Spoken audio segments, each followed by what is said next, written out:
الحمدللہ والصلاۃ والسلام علی رسول اللہ وبعد۔ محترم ناظرین، السلام علیکم ورحمۃ اللہ وبرکاتہ۔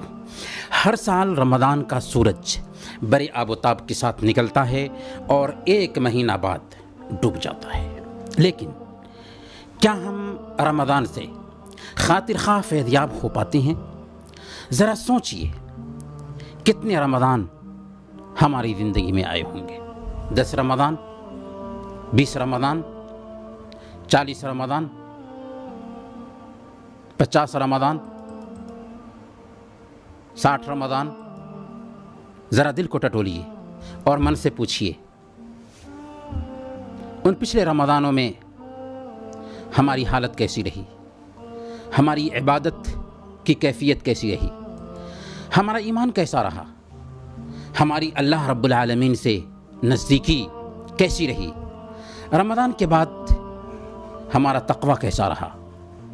روزے کی فرضیت کا مقصد تقوی کا حصول تھا، کیا ہم اسے پا سکے؟ مجھے یقین ہے کہ ہماری اکثریت کا جواب کسی صورت میں اطمینان بخش نہیں ہو سکتا۔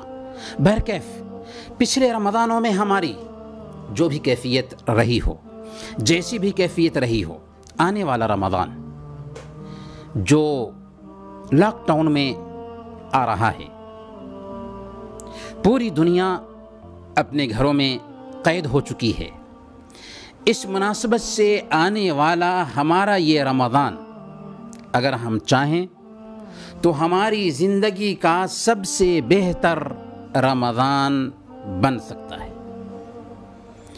کیا کریں، کیسے کریں کہ ہماری زندگی میں آنے والا یہ رمضان ہماری زندگی کا سب سے بہتر رمضان بن سکے، اسی حوالے سے ہم بات کرنے والے ہیں۔ کیا ایسا نہیں ہے کہ ہم اپنے گھروں میں ٹکے رہیں گے، کاموں کی مشغولیت نہیں ہوگی، الجھنوں سے دور ہوں گے، ذہن فارغ ہوگا، یکسوئی حاصل ہوگی، اور رمضان اسی لیے آتا ہے تاکہ ہم اپنے رب سے قریب ہو سکیں، اپنے آپ کو اپنے رب کے لیے فارغ کر سکیں، اپنے اندر تقوی کی صفت پیدا کر سکیں۔ ہم مانتے ہیں بہت سارے مسائل ہوں گے، خاص طور پر ان لوگوں کے لیے جن کا کاروبار بند ہو چکا ہے، جو مالی اعتبار سے کمزور ہیں، لیکن ایک مسلمان پریشانی میں بھی صبر کا دامن تھامے رہتا ہے، مسائل میں بھی نیک فال لیتا اور اللہ سے اچھا گمان رکھتا ہے۔ ہم مانتے ہیں کہ ہمیں مسجد میں نماز باجماعت اور جمعہ سے محروم ہونا پڑے گا، اجتماعی نماز تراویح سے محروم ہونا پڑے گا، اعتکاف سے محروم ہونا پڑے گا، رمضان میں عمرے سے محروم ہونا پڑے گا، اجتماعی افطار سے محروم ہونا پڑے گا۔ ان سارے مسائل کے باوجود اگر ہم نے سچی پلاننگ کی تو یاد رکھیں، آنے والا یہ رمضان ہماری زندگی کا سب سے بہتر رمضان بن سکتا ہے۔ کیا کریں، کیسے کریں کہ آنے والا یہ رمضان ہماری زندگی کا سب سے بہتر رمضان ثابت ہو؟ اس حوالے سے ہم چند باتیں آپ کی خدمت میں رکھنا چاہیں گے۔ دل سے متوجہ ہو کر ان پر دھیان دیں، کاغذ اور قلم ہو سکتا ہے تو ہاتھ میں لیں، اہم نکات قلم بند کریں اور پابندی سے ان پر عمل کرنے کی کوشش کریں، اپنی زندگی میں ان باتوں کو لاگو کرنے کی کوشش کریں، اور یہ عہد کریں کہ اس ماہ مبارک کی ساعتوں میں جو بھلائیاں ہیں ان بھلائیوں کو ہم سمیٹ سکیں گے، تاکہ خود میں ہم تقوی کی صفت پیدا کر سکیں جو روزہ کا خلاصہ اور حاصل ہے۔ محترم ناظرین، لاک ڈاؤن کے اس رمضان کو زندگی کا سب سے بہتر رمضان بنانا چاہتے ہیں تو پہلی فرصت میں اپنے گناہوں سے سچی توبہ کریں، اللہ کے حق میں کوتاہی ہوئی ہے تو اس پر نادم اور شرمندہ ہوں۔ گناہوں کو بالکلیہ ترک کر دیں، چھوڑ دیں اور آئندہ انہیں نہ کرنے کا پختہ عزم رکھیں۔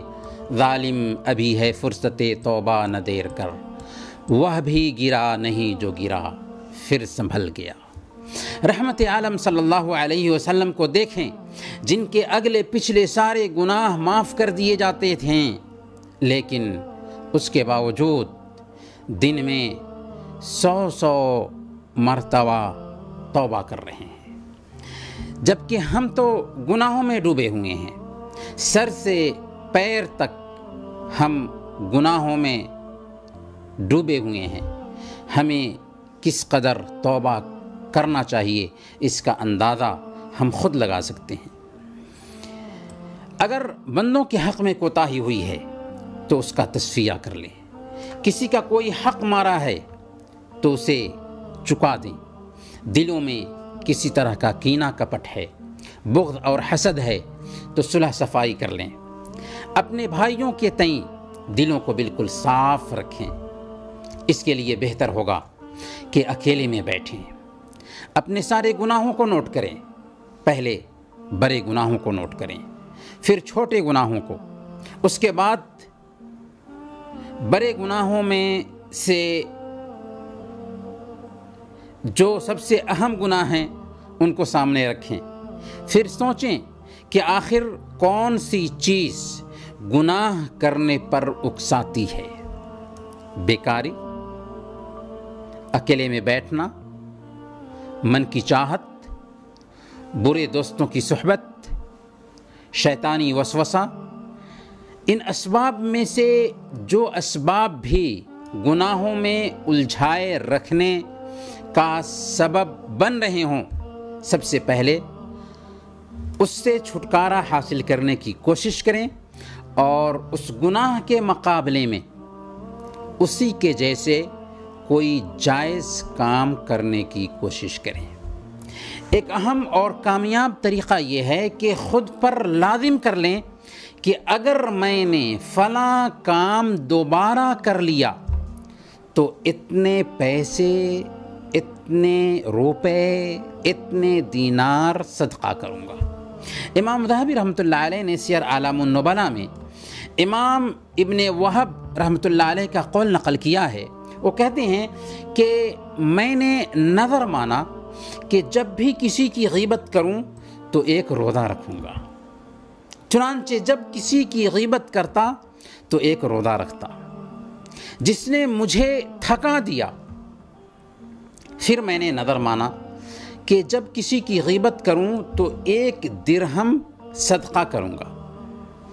کہتے ہیں فَمِنْ حُبِّ الدَّرَاهِمِ تَرَكْتُ الْغِیبَةَ، درہم سے محبت کے باعث میں نے غیبت کرنا ترک کر دیا، غیبت کرنا چھوڑ دیا۔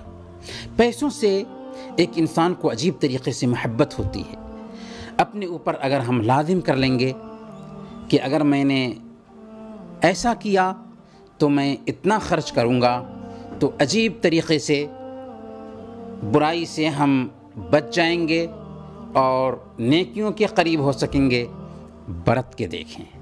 محترم ناظرین، لاک ڈاؤن کے اس رمضان کو زندگی کا سب سے بہتر رمضان بنانے کے لیے یہ پہلا پوائنٹ ہوا کہ ہم سچی توبہ کریں۔ دوسرے پوائنٹ پر ہم اگلے ایپیسوڈ میں بات کریں گے۔ تب تک کے لیے اجازت دیجیے۔